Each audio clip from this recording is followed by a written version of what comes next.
Ballenas jorobadas. Sus enigmáticos reclamos resuenan en las profundidades del océano desde tiempo inmemorial. Grabado en CDs, el canto de los machos llegó a estar entre los récords mundiales de ventas. Su melodioso canto fue enviado por la NASA a los confines del espacio como prueba de vida inteligente en la Tierra.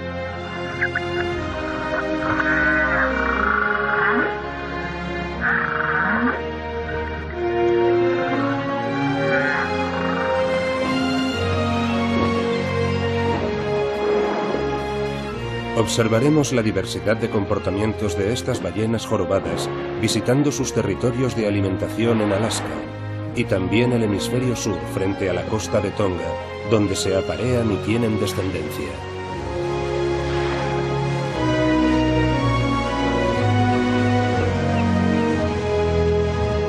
Además, comprobaremos que no siempre merecen esa reputación de gigantes bonachones que tienen. Vivan con nosotros esta emocionante y espectacular aventura.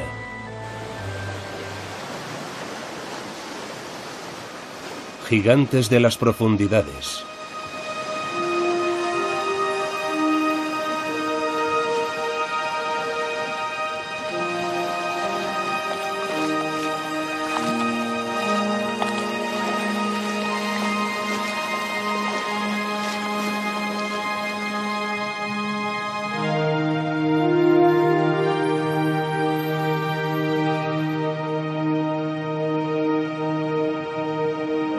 El ciclo anual de las ballenas jorobadas se divide en 3 grandes temporadas: la de verano, la de invierno y la etapa migratoria.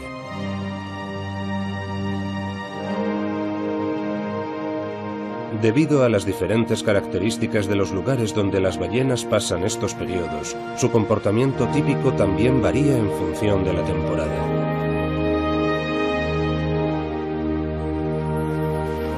Tanto las del hemisferio norte como las del hemisferio sur recorren distancias extraordinarias entre sus territorios de alimentación en aguas frías y sus territorios de reproducción en aguas cálidas. Sin embargo, debido a sus patrones migratorios, ambas poblaciones nunca se mezclan. Aunque los grupos de uno y otro hemisferio nunca cruzan el ecuador, se considera que pertenecen a una sola especie.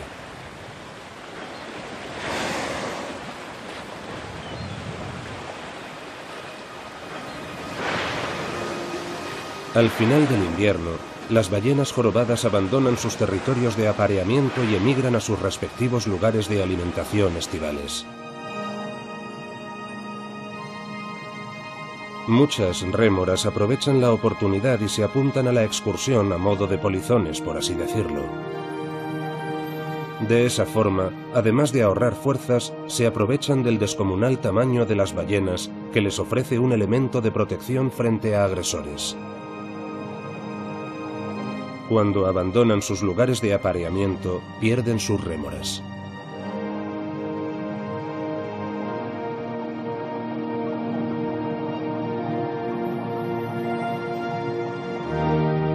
Las ballenas jorobadas son viajeras cosmopolitas. Se encuentran en todos los océanos del mundo, incluso en aguas próximas a la línea de costa. sus migraciones estacionales siguen un patrón preciso.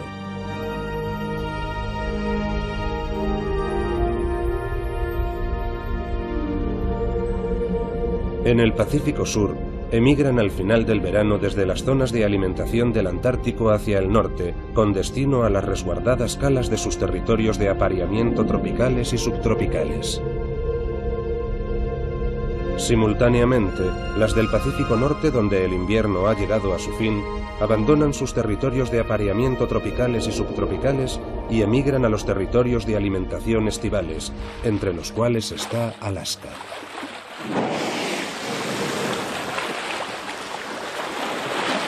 En algunos casos, estas migraciones implican larguísimos desplazamientos de hasta 20.000 kilómetros, por lo que la suya se encuentra entre las rutas migratorias de mamíferos más largas del planeta. Cuando se sumergen, el agua desplazada se eleva formando un patrón circular en la superficie. Esto se denomina huella e indica el lugar de inmersión de una ballena en las profundidades. Normalmente su velocidad media varía de 5 a 15 kilómetros por hora. Pero si es acechada o se siente amenazada, puede nadar a velocidades máximas de hasta 30 kilómetros por hora durante un tiempo. La madre y su cría prefieren llevar un ritmo más pausado. Aunque solo tiene unos meses de vida, ya se espera de este joven animal que recorra una distancia tremenda. Para que ahorre energías, la madre deja que su cría nade en su estela. Y avanza a la velocidad justa de las fuerzas de su cría.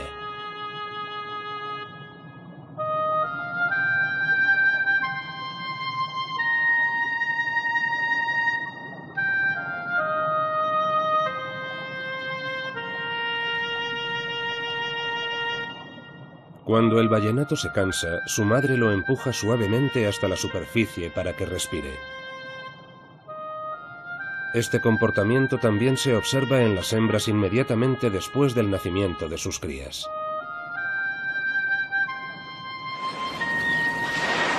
Nadie ha podido explicar exactamente cómo saben el camino que han de recorrer desde los territorios de apareamiento hasta los de alimentación. Se sabe que utilizan el campo magnético terrestre para orientarse, como las aves migratorias. Reconocen e interpretan las fluctuaciones del campo geomagnético con la ayuda de los cristales de magnetita que tienen en la cabeza. Y es posible que sepan orientarse geográficamente mediante formaciones rocosas submarinas o referencias notables sobre el agua.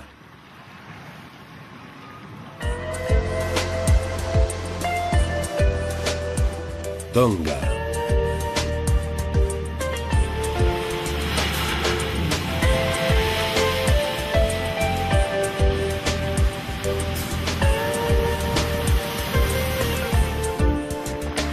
El reino de Tonga dista casi 3.500 kilómetros de Australia. Está formado por más de 170 islas, de las cuales solo 35 están habitadas.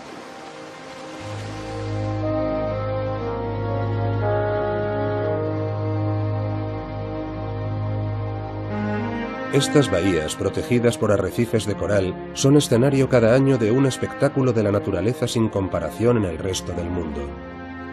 Desde hace miles de años, las ballenas jorobadas acuden a este paraíso de los mares del sur en los meses de invierno, de junio a noviembre. Cada año, cuando las noches se alargan y el hielo empieza a extenderse en el Antártico, ponen fin a 4 meses de frenesí alimentario y vienen aquí, donde las aguas son cálidas.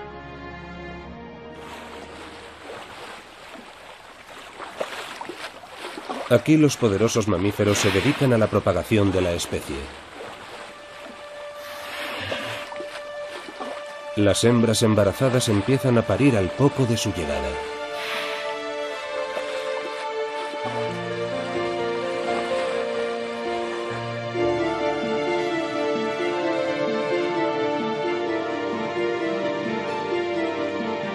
Recién nacidas, las crías de ballena ya son gigantescas, a pesar de que en comparación con sus madres no lo parezcan. Los ballenatos recién nacidos miden de 4 a 5 metros de largo y pesan cerca de 2 toneladas. El equivalente al peso de 3 o 4 automóviles pequeños. Y tienen un tamaño aproximado al de la cabeza de su madre. Por comparación, esta hembra debe medir 15 metros de largo.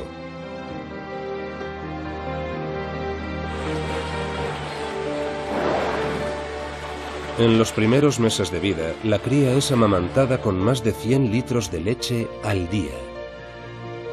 Con un contenido en grasa de más del 40%, está entre las más nutritivas del reino animal. Gracias a esa dieta especial, en esos primeros meses de vida, el chiquitín aumenta de peso al ritmo de hasta 40 kilos al día y de longitud al ritmo de unos 40 centímetros al mes. Duplicará su peso en el primer año de vida.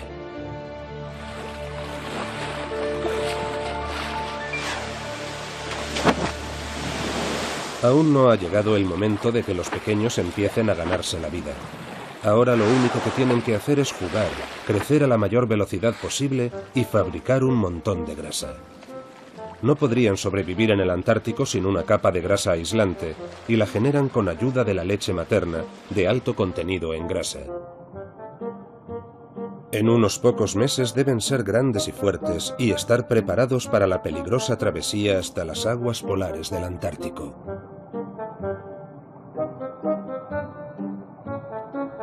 Poco a poco la cría va explorando su entorno.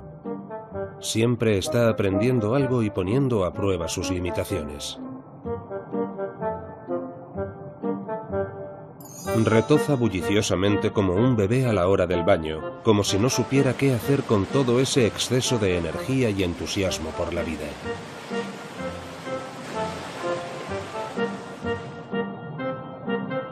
La irrefrenable energía de la cría no parece tener fin.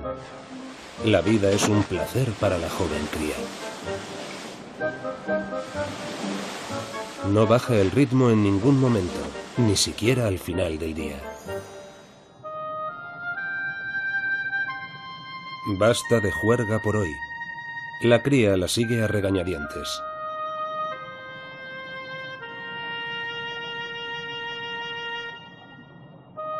Cuando se siente insegura y necesita protección, se acurruca contra su madre. El contacto estrecho de los cuerpos es una importante forma de comunicación para los ballenatos y también el mecanismo de defensa que prefieren.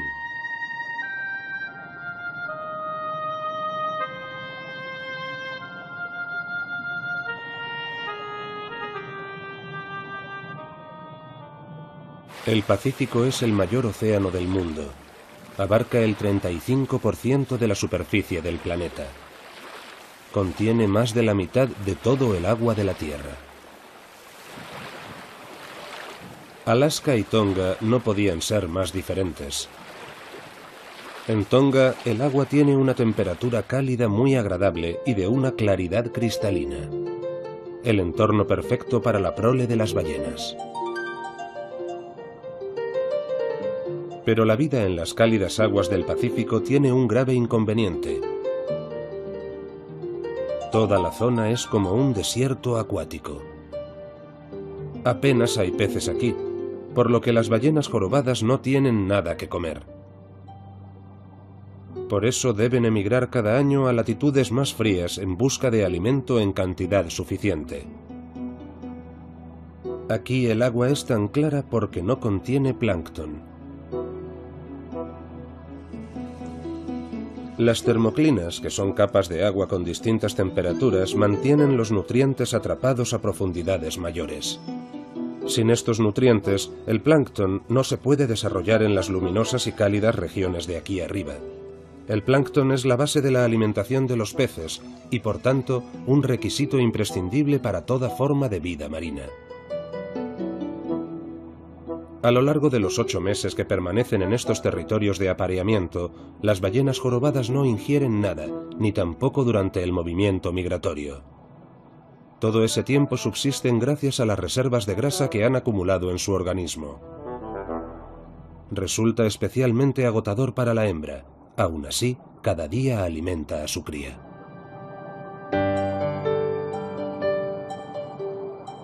Esta cría hembra solo tiene unas semanas de vida. Por ahora se mantiene siempre cerca de su madre.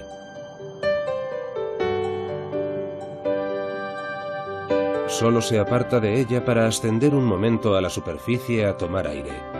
En esta etapa temprana necesita respirar con más frecuencia que las ballenas adultas.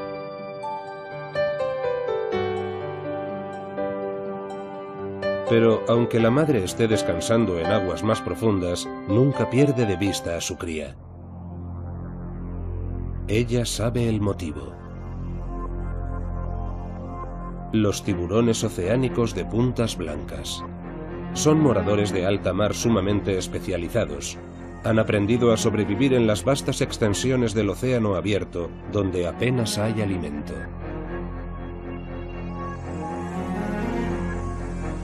Si las ballenas bajan la guardia, aunque sea por un momento, estos tiburones no tardarán en acercarse.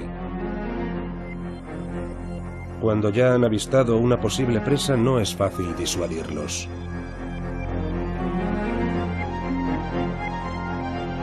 Por otra parte, en las aguas cercanas a la costa, el dominio es de los tiburones tigre. Se los suele denominar los grandes tiburones blancos de los trópicos. Los tiburones tigre son cazadores muy eficaces. Hasta cuando parece que solo están deslizándose suavemente por el agua, son muy capaces de atacar en un instante. Comen de todo: peces, otros tiburones, delfines, cadáveres de ballena, aves marinas. Ni siquiera los caparazones de las grandes tortugas marinas suponen un problema para su afilada dentadura. A una distancia prudencial observan atentamente cada movimiento de su presa. Para una ballena jorobada sana y completamente desarrollada no representan un peligro, pero sí son una grave amenaza para las ballenas viejas, enfermas o heridas. Las crías recién nacidas también son presa fácil si sus madres no las protegen.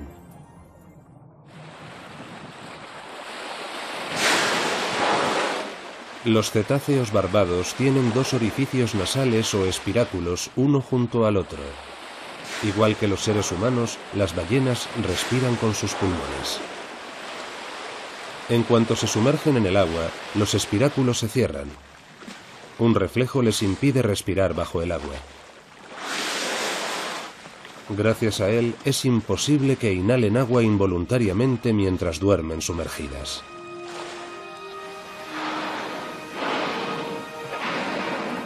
Las ballenas jorobadas son fácilmente identificables por la espectacular nube que exhalan, que puede alcanzar hasta los 3 metros de altura.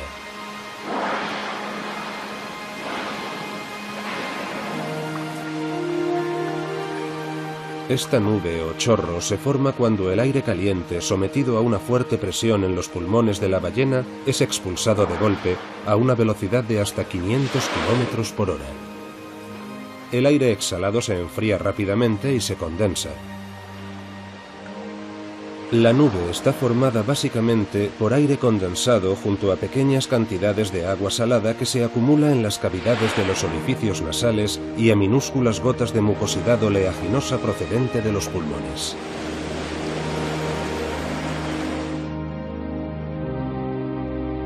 En los meses de verano, los nutrientes son tan abundantes en las aguas del suroeste de Alaska que les merece la pena desplazarse hasta aquí desde Hawái para darse el festín. Por término medio, tardan entre 30 y 40 días en migrar de Hawái a Alaska.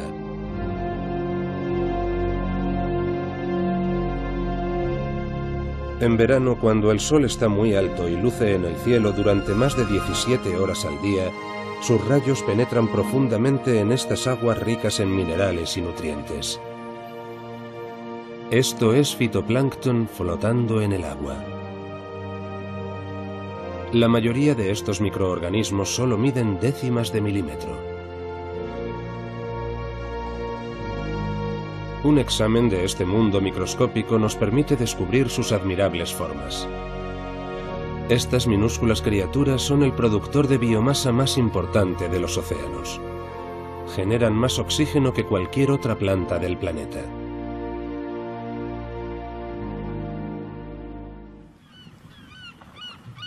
La supervivencia de todos los seres vivos depende en mayor o menor grado de estos microscópicos organismos fotosintetizadores. Por eso, a veces se denomina al fitoplancton productor primario de los océanos. El término zooplancton se refiere al componente animal del plancton. A diferencia del fitoplancton, estos organismos no realizan la fotosíntesis, pero se nutren de fitoplancton y otras fuentes de alimento. El zooplancton se compone de larvas de pez, moluscos, pequeños crustáceos como el krill y medusas. El krill engloba todos los crustáceos con forma de camarón o percebe. Cada espécimen solo mide entre 8 y 70 milímetros de largo. Un cardumen de krill puede estar formado por hasta 10.000 especímenes por metro cúbico y ocupar una extensión de varios kilómetros.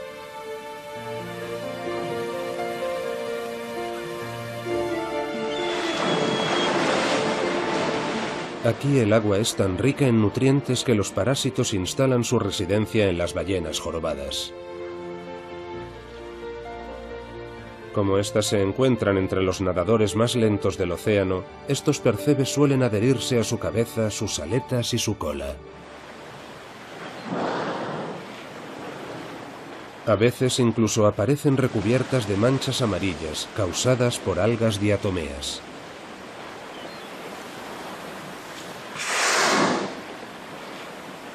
Las manchas amarillas, como los percebes, desaparecen en cuanto abandonan las regiones más frías.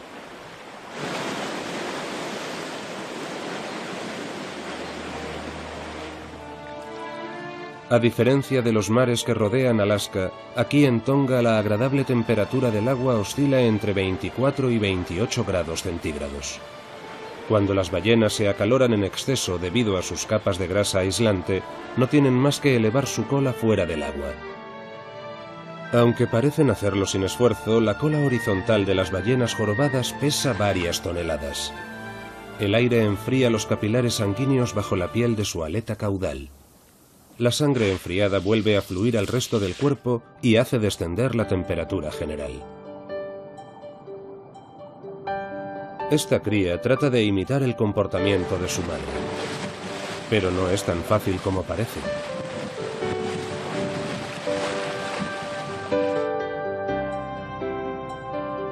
En la temporada de estancia en la región cálida, la principal tarea de las hembras es cuidar de sus crías.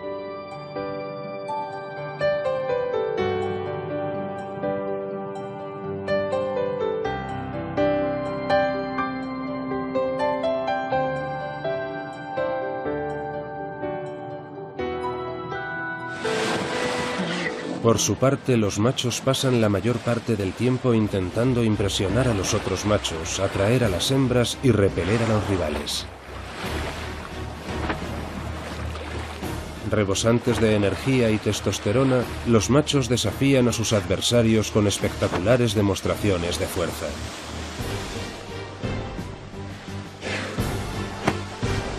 Se cree que estos saltos son su manera de afirmarse ante sus rivales en los territorios de apareamiento.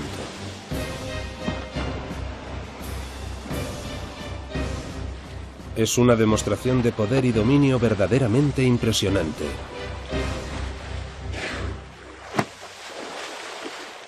Para los ballenatos, saltar así es un buen ejercicio y les ayuda a mejorar la coordinación. En cualquier caso, les sirve para desarrollar una musculatura fuerte y aumentar su resistencia. Y van a necesitar una buena dosis de ambas cosas para la migración que pronto van a emprender. Esta cría se afana en imitar el comportamiento de su madre.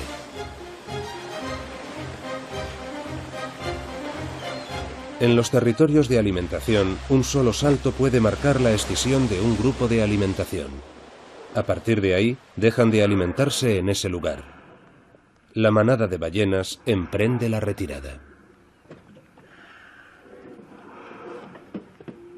Dependiendo del alimento disponible, el grupo puede dividirse en grupos más pequeños o disolverse por completo.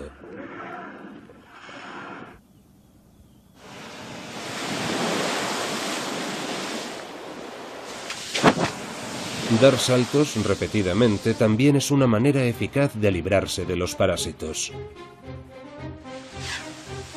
Con las aletas bien extendidas, realizan atrevidas piruetas y giros en el aire, casi como si estuvieran haciendo verdaderos intentos de volar. Es una hazaña asombrosa si se tiene en cuenta que su peso es de 40 toneladas o más.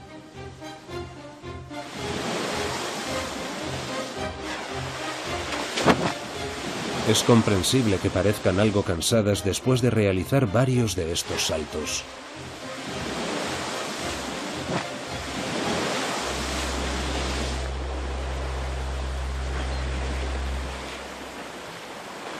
Los golpes en el agua con la cabeza también son una forma de comunicación. Las ballenas se elevan a media altura para luego sacudir bruscamente la cabeza contra el agua. Están señalando una dirección en la que avanzar.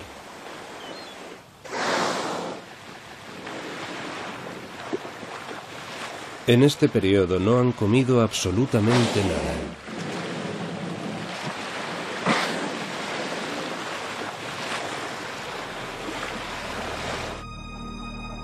Para cuando alcanzan al fin sus lugares de alimentación en Alaska, están hambrientas y relativamente débiles.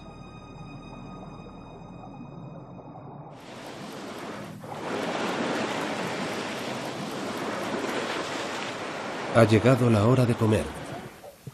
Sobre todo durante las primeras semanas, lo único que hacen prácticamente es comer día y noche. No es de extrañar. Después de todo, la distancia que separa sus territorios de apareamiento en Hawái de sus territorios de alimentación en Alaska es nada menos que de 10.000 kilómetros. Han pasado casi 8 meses desde que las ballenas jorobadas adultas comieron por última vez. Todo ese tiempo se han mantenido a base de la grasa almacenada en sus organismos. Aquí, en los mares fríos y ricos en nutrientes de los estrechos de Alaska, pueden disfrutar de la abundancia durante varios meses. Consumen diariamente hasta 1 tonelada de pescado y krill.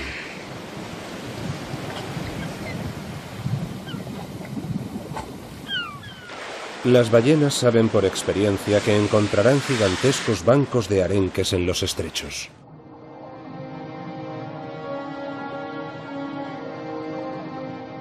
Por tanto, es allí donde las hembras llevan a sus crías para asegurarse de que ingieren calorías suficientes para todo el año. Al haber tanto alimento disponible, la madre retira progresivamente la leche a la joven cría, que empieza a tomar alimento sólido. La cría aprende las diversas estrategias de caza imitando a su madre.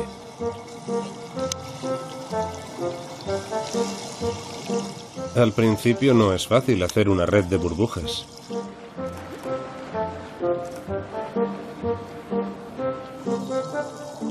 Tampoco es fácil ingerir alimento al primer intento.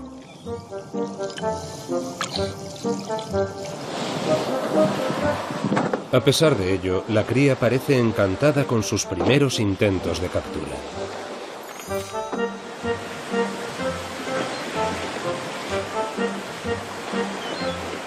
Jugar y explorar el nuevo entorno ofrece una agradecida distracción de los intentos iniciales de buscar alimento.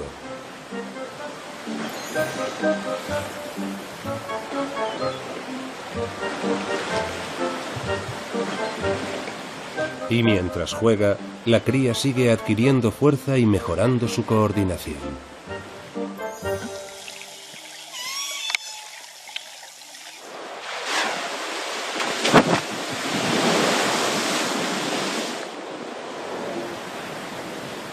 ¿Por qué las ballenas jorobadas se someten a estas largas migraciones anuales que les exigen tanto esfuerzo y dedicación?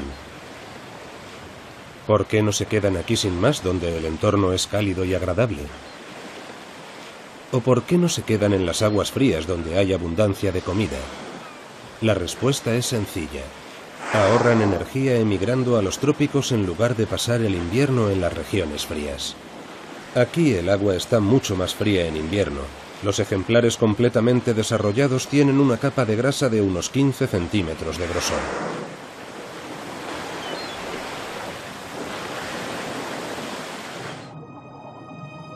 Las crías de ballena todavía no han creado esa capa aislante de grasa.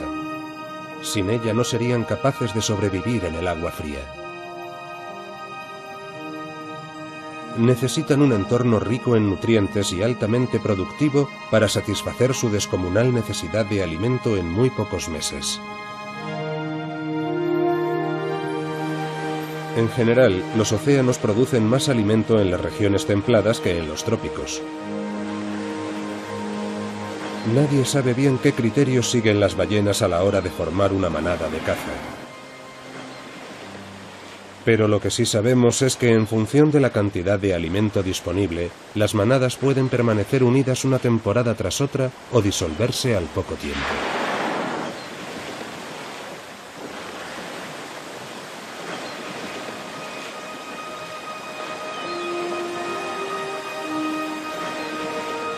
Esta es Stubby. No sabemos qué le pasó en el lóbulo derecho de su aleta caudal. Stubby mantiene una relación desde hace muchas temporadas.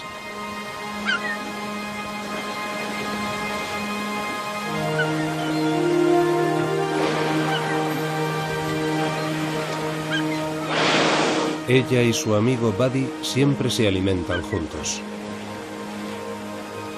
Su herida se ha curado y no parece que le impida moverse bien. No está claro de qué manera se benefician mutuamente. Stubby ha sido avistada con frecuencia en Hawái y a la temporada siguiente en Alaska.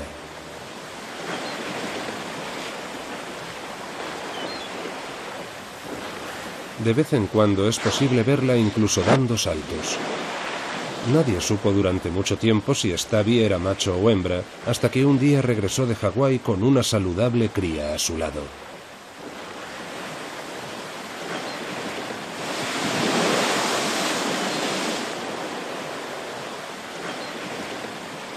Al igual que Stubby, todas las demás ballenas jorobadas pueden ser reconocidas por varios rasgos distintivos. El patrón de coloración blanca en el dorso de su cola es único en cada ballena. Esta pigmentación no cambia a lo largo de la vida de la ballena y es tan particular como una huella dactilar.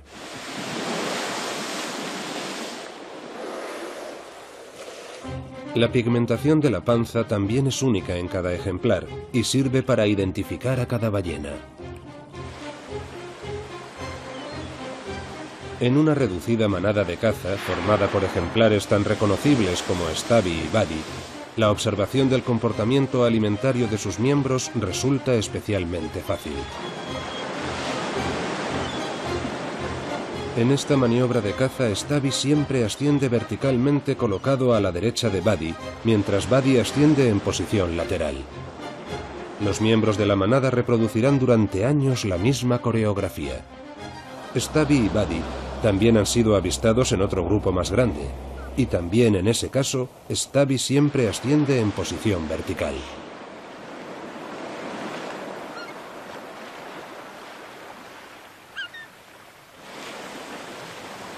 Aquí en Alaska, incluso después de inmersiones profundas, las ballenas jorobadas solo descansan un rato en la superficie y vuelven a sumergirse.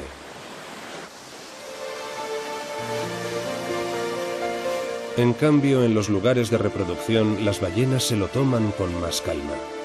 Aquí descansan entre 20 y 30 minutos después de cada inmersión.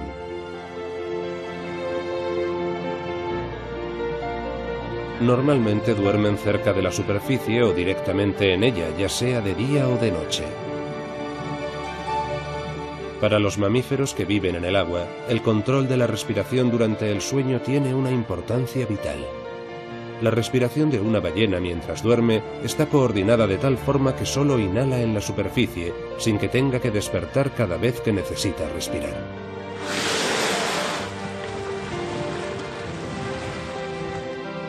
Esa es la razón de que los hemisferios de su cerebro se turnen durante el sueño. Uno duerme mientras el otro permanece alerta. El reflejo respiratorio está controlado por el hemisferio que está operativo en cada momento. Puede tener los ojos abiertos o cerrados mientras duerme.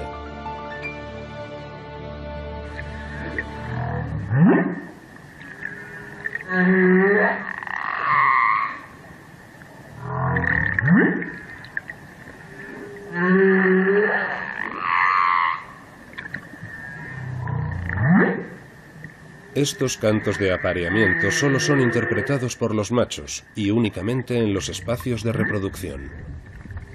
Están entre las composiciones más complejas que se han oído jamás en el reino animal. Los machos entonan estos cantos para atraer a las hembras. Pueden oírse a distancias de hasta 30 kilómetros bajo el agua y están entre los reclamos animales más potentes del planeta.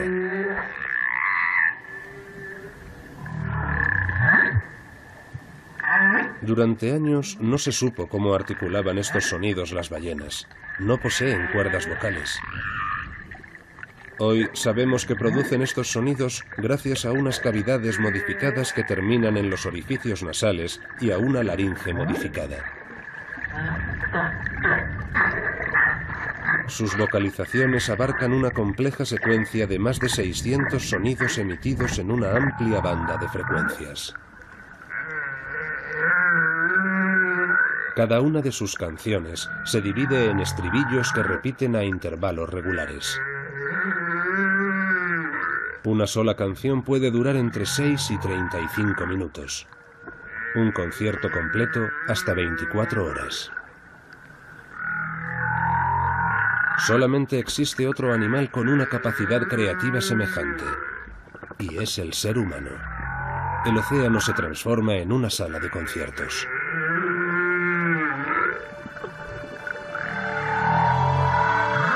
Al cabo de un tiempo, el cantante piensa que ya está bien de preámbulos y decide pasar a la acción. Rodea a su pretendida, exhibiéndose y seduciéndola con sus gracias. La hembra mantiene habilidosamente a distancia a su admirador, de momento.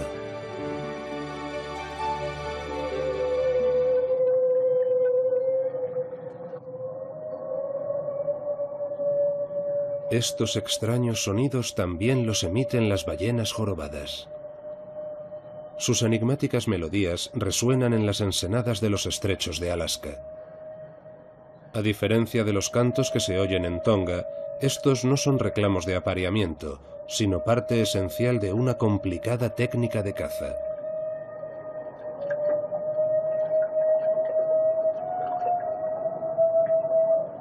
Los reclamos de caza siguen un mismo patrón.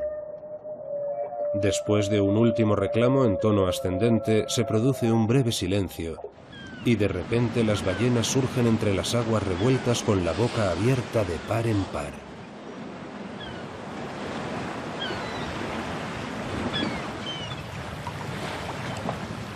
Los reclamos que emplean para alimentarse son muy diferentes de las vocalizaciones de los machos en los espacios de reproducción tropicales. Allí solo los utilizan cuando es estrictamente necesario y solo para cazar arenques. Tanto machos como hembras los emiten. El canto de la caza comienza al sumergirse la primera ballena.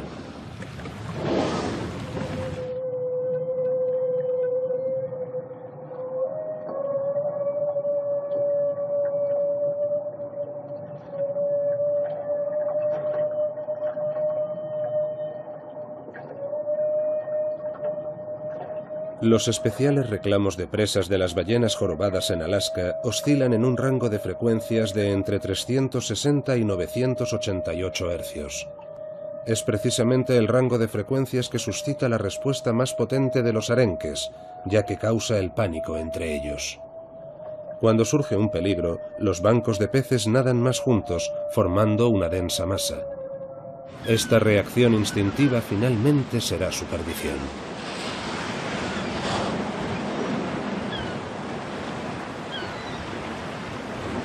Las ballenas jorobadas se aprovechan de esa técnica defensiva de probada eficacia común a todos los peces que nadan en grupo y la explotan en su propio beneficio.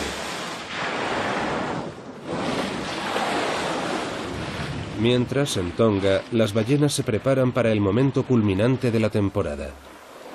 El comportamiento de los machos es ahora de lo más agresivo al competir entre ellos en su búsqueda de pareja. Batallan ferozmente por el privilegio de acompañar a una hembra en celo.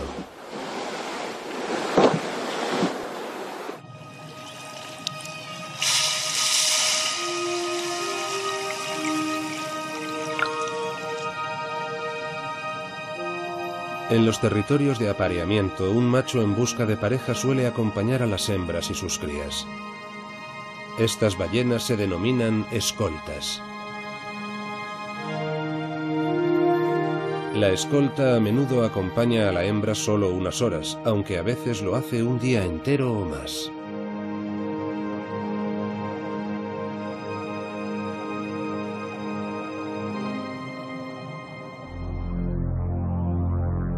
De repente, la situación cambia.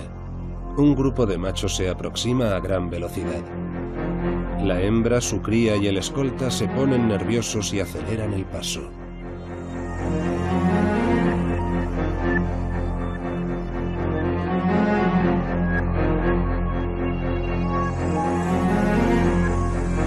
Uno de los acechadores pasa a la ofensiva y ataca a su oponente. Es una advertencia inequívoca.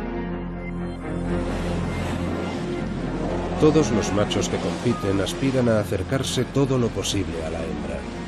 Intentan desplazar a sus rivales y ponerse ellos junto a la hembra. Una vez que han conseguido colocarse a su lado, tratan de permanecer ahí el mayor tiempo posible.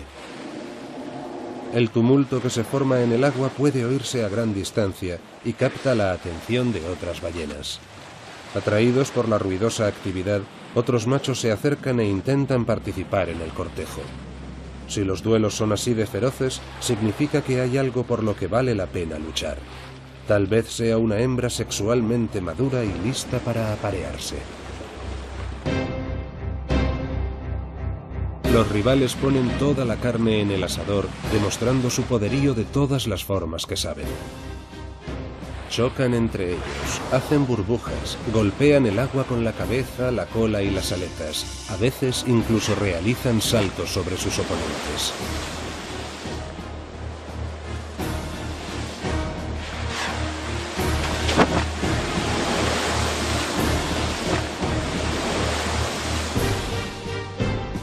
La situación se torna muy peligrosa para la joven cría. Es el momento de retirarse. La hembra intenta llevar a su cría a un lugar seguro. A los machos que la persiguen les da igual el bienestar de la cría. Si el pequeño quedara atrapado entre los rivales, podría resultar fácilmente aplastado.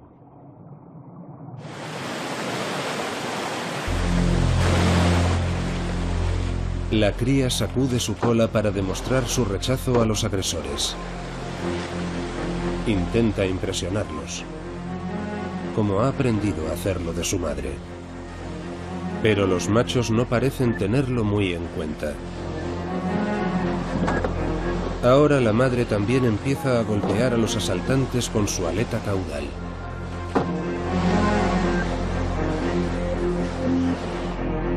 En algunos casos, varios machos jóvenes se unen al macho escolta dominante. El grupo intenta entonces alejar a los rivales y ganarse el derecho a acompañar a la hembra. Solos no tendrían ninguna oportunidad contra él.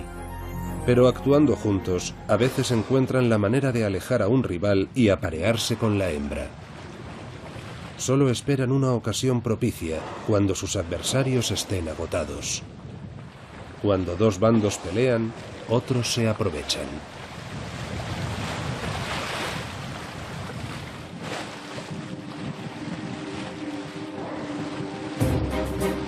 Los rivales han vuelto a la carga.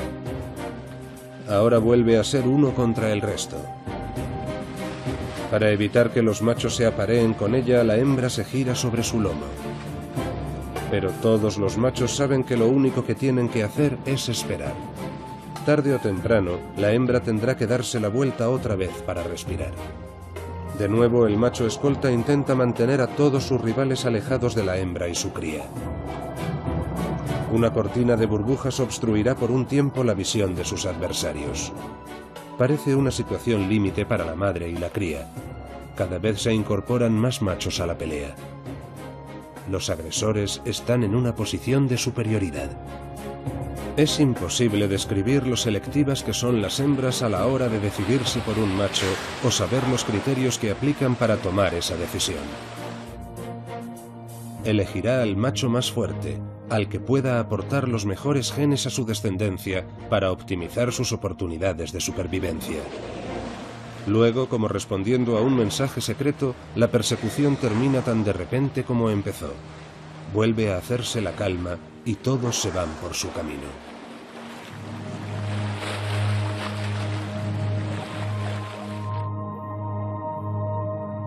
Como en el caso de otros muchos mamíferos, existe una gran diferencia entre los roles parentales del macho y la hembra.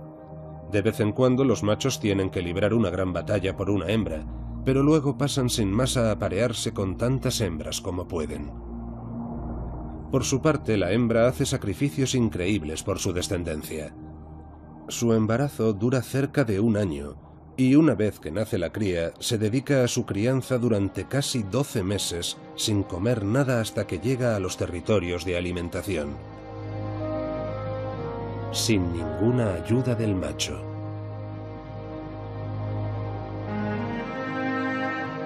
En los primeros 6 meses, la cría no ingiere otra cosa que leche materna. Después, poco a poco, va sustituyendo la leche por alimento sólido. Y tras 1 año aproximadamente, la cría se separa de la madre. El competitivo comportamiento que demuestran las ballenas en sus espacios de reproducción, a veces muy agresivo, se sustituye por la cooperación en los territorios de alimentación. En esta temporada pueden observarse 2 tipos básicos de cooperación relacionados con la función de alimentarse. Las manadas provisionales, que se forman solamente para ingerir cardúmenes de krill, y los grupos permanentes, que van a la caza de bancos de peces. En estos grupos fijos resulta más fácil conseguir que se concentre el ágil grupo de peces pequeños y cazarlos a todos con el mínimo esfuerzo.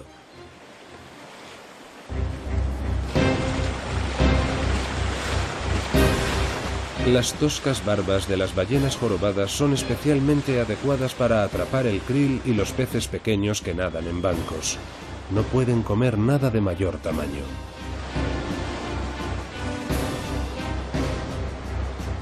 Su garganta es tan estrecha que no pueden tragar nada que supere el tamaño de un pomelo.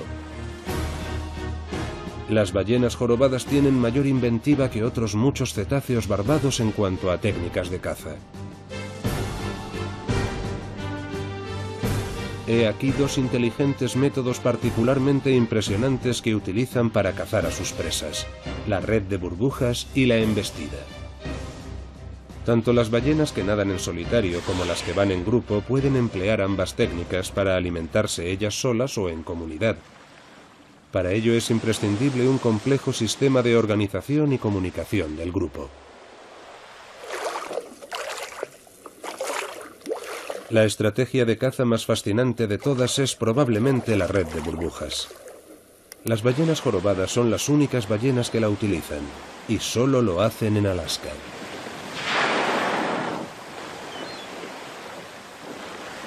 Tan pronto como han localizado un banco de arenques, una de las ballenas bucea por debajo de él y empieza a nadar en círculos cada vez más pequeños, trazando una espiral desde abajo en torno al cardumen mientras va expulsando aire a través de sus orificios nasales formando burbujas. A medida que esta nube asciende hacia la superficie, millones de pequeñas burbujas se expanden formando una cortina opaca. Para los peces no hay forma de escapar de esta red de burbujas.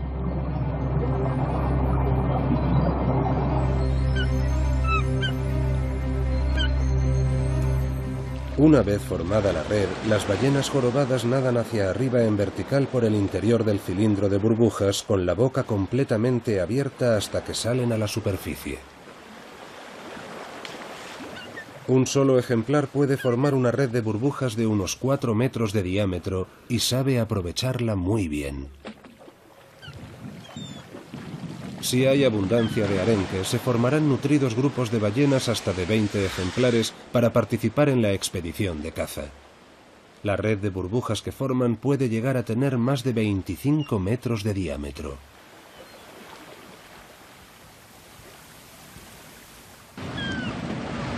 A primera vista, la técnica de cooperación de la red de burbujas parece un caos absoluto. Pero incluso en los grandes grupos de caza, cada maniobra está cuidadosamente coordinada entre todos los miembros. La expedición de caza sigue una coreografía precisa.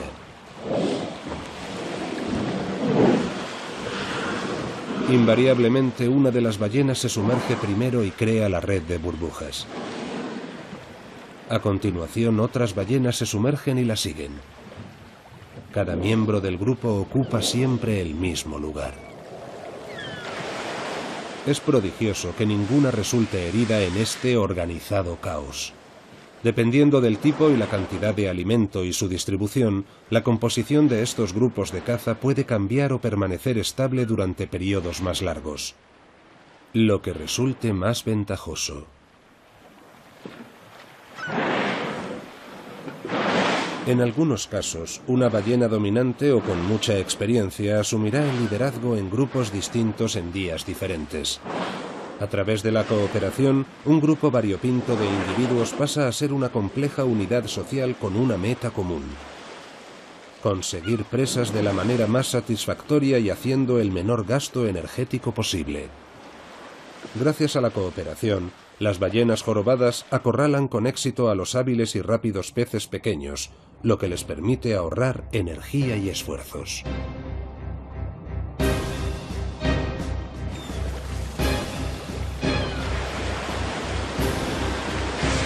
Los aterrorizados arenques saltan fuera del agua en un intento desesperado de escapar. Pero no tienen ninguna posibilidad. Los que consiguen zafarse de las mandíbulas de la primera ballena van a parar directamente a la boca de la siguiente o al pico de una hambrienta gaviota.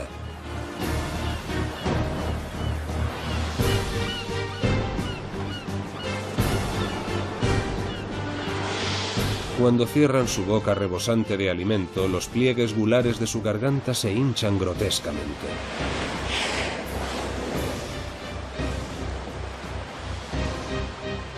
De esta manera son capaces de acumular hasta 40.000 litros de agua y alimento.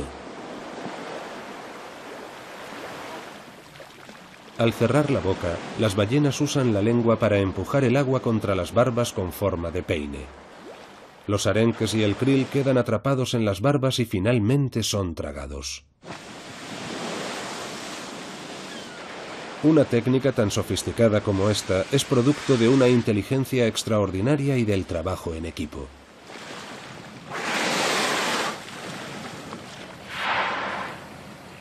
Ahora las ballenas dejan escapar una exhalación profunda. La potencia de esa exhalación depende de la profundidad o del tiempo que hayan permanecido bajo el agua.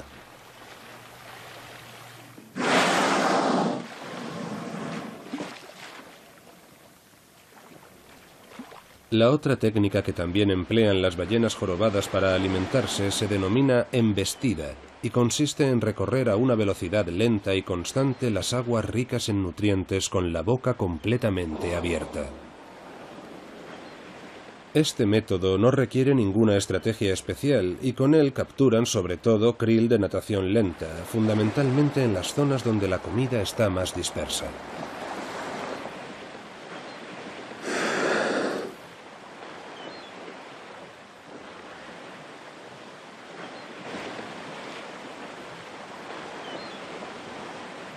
A menudo se giran sobre un lado para alimentarse, preferiblemente sobre el lado derecho. Nadie sabe por qué prefieren el derecho. Este comportamiento suele observarse a última hora de la tarde y primera hora de la mañana, cuando el krill tiende a flotar cerca de la superficie. Por el día, el krill busca las aguas profundas para protegerse de los depredadores. Pero al ponerse el sol, se acercan a la superficie al abrigo de la oscuridad para comer fitoplancton.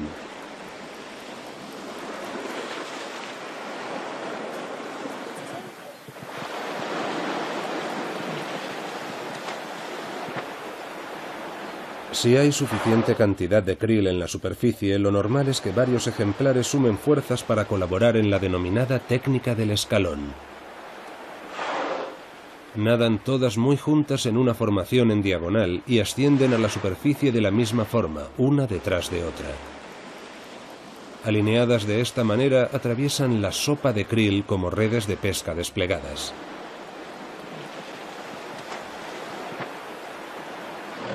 Al colocarse así, cada ballena se beneficia de la presa que se le escapa a la que va delante. La presa se ve atrapada en la estela del cuerpo de la ballena y arrastrada sin remedio hacia la que viene detrás.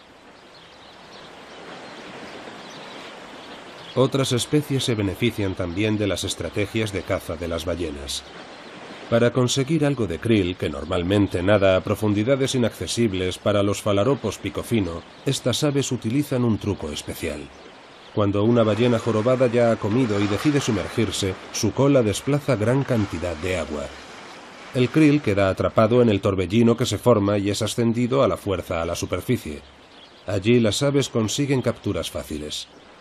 También pueden esperar a que las ballenas formen una de sus redes de burbujas. Las burbujas en su ascensión también hacen emerger el krill. Pueden dedicarse a picotear sin ser molestados hasta que la ballena sale a la superficie.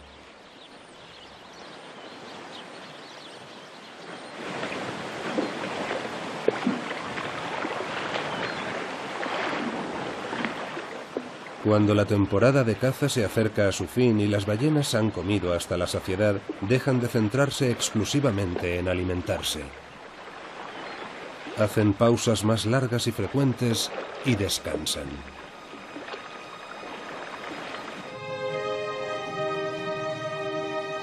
Mientras tanto, en Tonga también se han calmado las cosas. Hasta los impetuosos machos están más tranquilos. Se acerca el fin de la temporada y hay que ahorrar fuerzas para la larga migración a sus territorios de alimentación en el Antártico.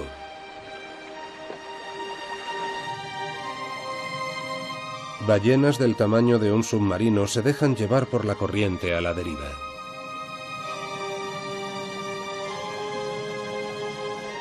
Los enormes mamíferos permanecen sumergidos así, aparentemente ingrávidos, por periodos de hasta media hora. En apariencia no mueven un solo músculo dentro de sus gigantescos cuerpos.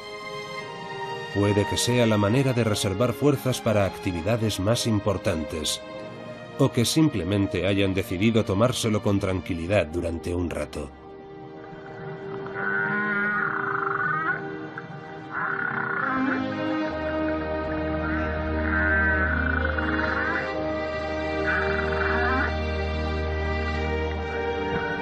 Ballenas jorobadas danzando. Las moles de sus cuerpos se mueven majestuosamente al son de la música de un coro magnífico que se oye al fondo. A pesar de toda la labor de investigación realizada sobre sus cantos, estas lastimeras melodías que resuenan en las profundidades de los océanos tropicales del mundo nos siguen desconcertando.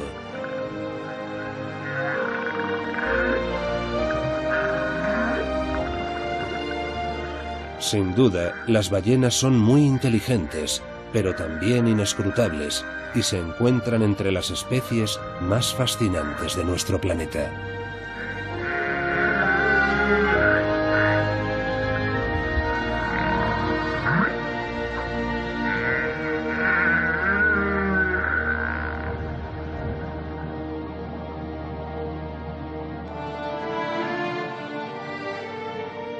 Los balleneros siguen surcando los océanos en busca de beneficios. Al amparo de la investigación científica, algunas naciones que se consideran civilizadas siguen cazando y matando a estas criaturas maravillosas.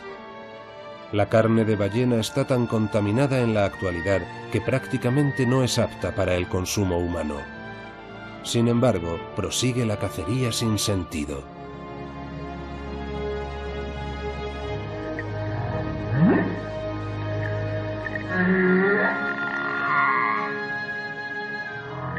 Una cosa es segura: cada vez que matan una ballena, la naturaleza pierde una de sus criaturas más asombrosas.